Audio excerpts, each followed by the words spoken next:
What's going on, guys? Car review guys here. My name is AJ, and today we are back with the 2022 Lexus NX350h. Whew, trying to get all that out there. Anyway, we're going to talk about the 5 things I feel they could do to make this vehicle that much better. Some of these things I just think are like options, right? To where people would be willing to pay more, but it's some of those things that I feel would make it just slightly better. And don't hate me, I'm gonna not lie, some of these I'm digging pretty deep because it's hard to even find 5 real things on this one. So without further ado, we try to make these short, under 9 minutes long. So let's jump right into it.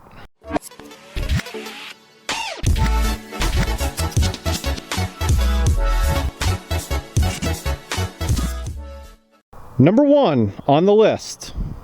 Do you know what it is just by looking at the exterior? All right, what I think should be an option is the molding all the way around. The bottom doesn't bother me as bad, but then the rear as well. That plastic trim, I just feel that should be optional. You can see it there pretty well. I just think that should be optional. Let that be an option to have that painted. I think people would be willing to pay probably upwards of almost $1,000 to have all of them painted, which I think they would make some money on it. But that's number 1 on my list because this vehicle looks so good. Like, they went through the time and the effort to just look at this front end. Like, just look at that. It looks so aggressive. It looks like an F Sport basically. And then you come around and it's like, then you just have some like plastic. So like, I don't know. Like I said, it's not bad. I just feel like that should be optional. They should allow it. And yeah, that's number 1 on the list. Let's move on to number 2. Number 2 on the list is here in the rear. I think for how nice and how high of quality this vehicle is, you even have rear heated seats, but what it's missing is the ability to have rear temperature control. Now, like many other vehicles that are even lower than this do have that option, and this one doesn't. So I found that a little odd, especially if it's not even an option to get. So that would be pretty nice for the back seat. I mean, especially if you have, you know, kids or whatever, right? It's good. That way they can actually control what temperature they want to be back here, because like I'm always a firecracker, so in the front I might be set at 66, but that might be too cold for like a young child. So you may need to set theirs at like 74 or something. So again, not a big deal, but to have that as an option, that would be pretty nifty. Just saying.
Number 3 on the list is not something that I can actually show you, but this vehicle has between a 14 and a 15 gallon gas tank. Now, it gets good gas mileage, right? Let's say an average of around 40 miles to the gallon. And at 40 miles to the gallon, at 14 or 15 gallons, you're gonna get, I don't know, 400 to 450 miles roughly on one tank. That's good. That is good. But there's a lot of vehicles now that aren't hybrid and they have big tanks, like 18 gallon tanks, and they're getting like 600 miles on one tank. So I think that they could improve, kind of like on trucks. You can get an optional tank size on pickup trucks, that are, it just depends on what it is. Some are like standard 24, optional 35 gallon, which that's extreme. They have a ton of room because of the bed underneath, like the engineering design side, pretty easy. But I've got to believe that there's a little bit of room under this vehicle to maybe upgrade to like the 18 gallon tank, like 2.5 to 3 more gallons to be able to get another 120 mile range out of this thing. I think would just be great, because this thing's a great trip car, or trip SUV. I keep saying car. I'm sorry. Trip SUV, okay? And at least for me, the less I can stop, the better. Now, some people stop every 20 minutes to go pee, whatever, okay, gotcha, no worries. For me, I just wish they could allow that to be an option and make it just a little bit further in range. Moving on to number 4. Number 4 on the list is going to be, and this one, again, is super petty. This one really is petty. Number 4 is going to be where they place the on-off switch for this vehicle. It's all the way up here, as I've alluded to in my review. Now, stupid me, who reviews a ton of cars, and I own a ton of cars, I'm always looking down here, and I think that's probably the normal. Most people are looking in this region right behind this stock is basically where they're at. I spent probably 30 to 45 seconds looking how to freaking start this car. SUV. Ooh, I'm gonna get in trouble here. SUV. It's up here. Now, I see why. It's easier to hit because there's nothing, like down here you have stuff in your way. Up here you don't. So like, I honestly can see the reason. The only reason that I guess I could complain about that, if you will, is just people are used to what they're used to, including myself. You get change and you're like, man, I wish that didn't change. Leave it in the normal spot.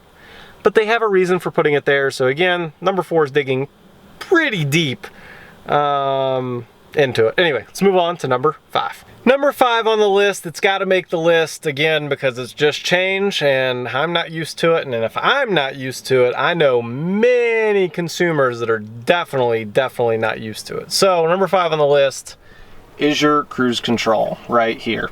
So you'll notice that it definitely looks a little different because you literally have one button. You press that, it sets your cruise control, which is nice, right? Like that works well, but like you got to use these 4 buttons and then it literally just comes up on your heads up display up there.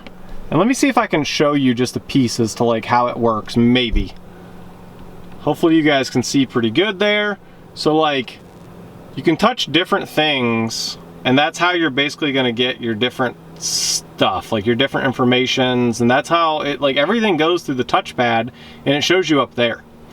So it's a little bit distracting slightly because you're trying to figure out what you're doing. It's not all that intuitive, but I will say once you spend some time with it, you're absolutely fine. Like they did it well. You just got to learn the product before trying to do it on the road. The problem is you need someone to honestly kind of teach you or watch a video on how to actually use it, because you can't set your, as I've said in my review, you can't set your cruise control while in park. You just can't. So you can't like just play with it safely. You got to learn on the road. And rather than doing that, have someone teach you really quick. Have your product specialist whenever you're picking up the car show you how to use it. It'll save you a lot of heartache, and you'll actually like it like I do. You just won't have to learn the hard way like I did. So that's the 5 things that I would improve about this 2022 Lexus NX350h. Overall, super nice car. Next video, 5 things I absolutely love. And that's a long list, so I gotta actually dwindle that one down to the key important items. So please like, please subscribe, and I'm gonna catch you guys on the next one. Peace.